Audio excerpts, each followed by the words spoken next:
ಎಲ್ರಿಗೂ ನಮಸ್ಕಾರ. ಅನಿತಾ ಅಭಿನಂದನ್ ಕನ್ನಡ ವ್ಲಾಗ್ಸ್‌ಗೆ ಸ್ವಾಗತ. ಇವತ್ತು ಸಖತ್ ಟೇಸ್ಟಿಯಾಗಿರುವಂತಹ ಮಸಾಲ ಚಿತ್ರಾನ್ನವನ್ನು ಮಾಡೋದು ಹೇಗೆ ಅಂತ ನೋಡ್ಕೊಳ್ಳೋಣವಾ?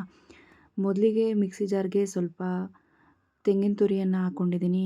ಅದಾದ ನಂತರ ಸ್ವಲ್ಪ ಕೊತ್ತಂಬರಿ ಸೊಪ್ಪನ್ನು ಹಾಕ್ಕೊಂಡಿದ್ದೀನಿ. ಅದರ ಜೊತೆಗೆ 5ರಿಂದ 6 ಹಸಿಮೆಣಸಿನಕಾಯಿಯನ್ನು ಹಾಕ್ಕೊಂಡಿದ್ದೀನಿ. ನಂತರ ಸ್ವಲ್ಪ ಕರಿಬೇವಿನ ಸೊಪ್ಪನ್ನು ಹಾಕ್ಕೊಂಡಿದ್ದೀನಿ. ಅದಾದ ನಂತರ 10ರಿಂದ 15 ಬೆಳ್ಳುಳ್ಳಿ ಎಸಳುಗಳನ್ನು ಹಾಕ್ಕೊಂಡಿದ್ದೀನಿ. ಅದರ ಜೊತೆಗೆ 1 ಸ್ಪೂನಷ್ಟು ಸಾಸಿವೆ, 1 ಸ್ಪೂನಷ್ಟು ಜೀರಿಗೆಯನ್ನು ಹಾಕ್ಕೊಂಡು ಅದಕ್ಕೆ ಬೇಕಾದಷ್ಟು ನೀರನ್ನು ಹಾಕ್ಕೊಂಡು ರುಬ್ಕೋಬೇಕು. ತರಿಯಾಗಿ ರುಬ್ಕೋಬೇಕು. ಇದರ ನಂತರ ಗ್ಯಾಸ್ ಸ್ಟವನ್ನು ಆನ್ ಮಾಡಿಕೊಂಡು ಒಂದು ಪ್ಯಾನ್ನ ಬಿಸಿಗಿಟ್ಟು ಅದಕ್ಕೆ 2ರಿಂದ 3 ಸ್ಪೂನು ಎಣ್ಣೆಯನ್ನು ಹಾಕಿ ಒಗ್ಗರಣೆಗೆ ಕರಿಬೇವಿನ ಸೊಪ್ಪನ್ನು ಹಾಕ್ಕೊಂಡಿದ್ದೀನಿ. ಜೊತೆಗೆ ಒಣಮೆಣಸಿಕಾಯನ್ನು ಹಾಕ್ಕೊಂಡಿದ್ದೀನಿ. ನಂತರ ಸ್ವಲ್ಪ ಕಡಲೆಬೇಳೆ ಹಾಗೂ ಕಡಲೆ ಬೀಜವನ್ನು ಹಾಕ್ಕೊಂಡು ಅದು ಗೋಲ್ಡನ್ ಬ್ರೌನ್ ಆಗೋವರೆಗೂ ಫ್ರೈ ಮಾಡ್ಕೋಬೇಕು.